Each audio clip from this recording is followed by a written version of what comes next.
Here's a number I need you to hold on to: 40%. 40% of every container entering the United States by sea passes through a 51-mile stretch of water in Panama. Your electronics, your appliances, the car parts sitting in a distribution warehouse outside Columbus, Ohio.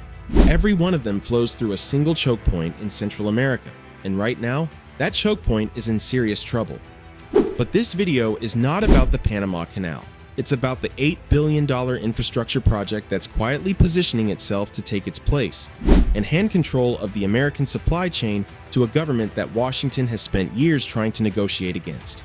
No press release, no Senate hearing, just a railway, 2 ports, and a country that saw the gap before anyone else did. Nobody's talking about it, we are. Let's establish the foundation, because this story only makes sense if you understand what's breaking. The Panama Canal opened in 1914.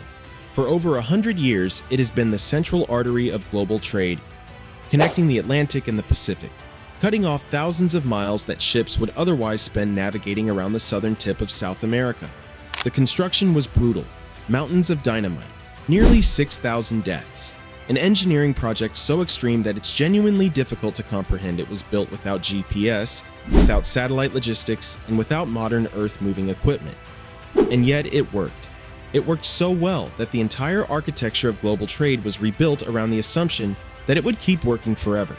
That assumption is now a structural liability. The Gatun Lake, the freshwater reservoir that literally fills the Panama Canal's locks every time a ship passes through, hit its lowest level in 60 years recently. This isn't a temporary weather event. This is a climate-driven trend that the Panama Canal Authority has publicly described as a long-term problem with no short-term fix. Their response: cut daily ship transits from 36 down to 24, 1/3 of the canal's capacity, reduced practically overnight. The consequences hit immediately. Freight costs on certain routes spiked by up to 400%. Container ships were backed up for miles outside both ends of the canal, their owners calculating losses in real time while their cargo sat waiting. The global shipping crisis that made headlines in 2023 and 2024 had a very specific origin point: one ditch in Panama running low on rainwater. Panama's official long-term solution is the Indio River Dam, a $1.6 billion reservoir project with a projected completion date somewhere between 2030 and 2031. Which means that for the better part of this decade, the most critical trade artery for the United States economy is operating at reduced capacity, with a repair timeline that assumes climate patterns stabilize and nothing else goes wrong. Every logistics company in the world noticed this at the same time. So did a government 3 countries north of Panama. Mexico has been building something called the Interoceanic Corridor of the Isthmus of Tehuantepec. I'll describe it in terms that matter rather than making you attempt that pronunciation. It's a 308-kilometer rail corridor connecting Mexico's Gulf of Mexico coast to its Pacific coast. 2 modernized deep water ports, one on each side. Total investment, $7.5 billion. Close enough to $8 billion that the title is accurate, and I'm not apologizing for rounding. Unlike the Panama Canal, which has a water problem that a dam might fix by 2031 if everything goes according to plan, a railway does not run out of water. That is not a minor distinction. By 2033, the corridor is projected to move 1.4 million TEUs per year. A TEU is a 20-foot equivalent unit, the standard shipping container stacked 11 high on the vessels you see in every viral port video.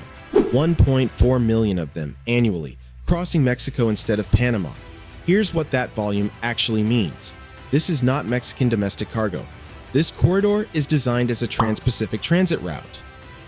Goods manufactured in Southeast Asia, electronics, automotive components, consumer goods, destined for the United States, now have an alternative path into American markets that does not require competing for one of Panama's reduced daily transit slots. The corridor is already operational, and the United States had no role in building it. The project was funded and executed entirely by the Mexican federal government. No American capital, no State Department involvement that appears in any public documentation I could find. No bilateral partnership agreement. Mexico assessed the global shipping crisis, identified the infrastructure gap, secured the funding, built the corridor, and opened for business. Washington's contribution to this decision appears to be approximately zero. Sit with that for a moment, because the next section is where it gets genuinely uncomfortable. I use that phrase in the title deliberately, and I'm going to be precise about it because I'm not here to generate drama without data to back it up. If Mexico's corridor successfully captures a significant share of the trans-Pacific cargo currently routing through Panama, that cargo enters the United States through Mexican ports: Salina Cruz on the Pacific side, Coatzacoalcos on the Atlantic side. From there, it moves north overland by rail and truck, across the U.S.-Mexico border into American distribution networks, which means U.S. supply chains become structurally dependent on Mexican rail infrastructure, Mexican port capacity, and the bilateral policy relationship between the two countries. Every decision the Mexican government makes about corridor pricing, access priority, and operational capacity has direct quantifiable consequences for what products appear on American shelves and what they cost when they get there. That is leverage, not theoretical leverage, infrastructure level leverage, the kind that doesn't disappear because someone sends a strongly worded policy memo from Washington. Here is the brutal irony in the spreadsheet. The political conversation in the United States over the past several years has been focused almost entirely on reducing economic dependency on Mexico. Tariffs, trade renegotiations, border policy designed to force supply chain restructuring. The stated goal has been more independence, less exposure. Meanwhile, the physical infrastructure being constructed right now points in the exact opposite direction. Trade dependency isn't decreasing. It's being rebuilt at the layer that matters most, the layer that takes decades to construct and can't be reversed by executive order. The rhetoric says one thing, the maps say another. Before the payoff, one more thing that most coverage on this topic skips entirely. Mexico is not alone in this. Honduras is developing its own interoceanic rail corridor, u.s.a, with Chinese investment. Honduras, a country most Americans locate by making an educated guess and hoping the map confirms it.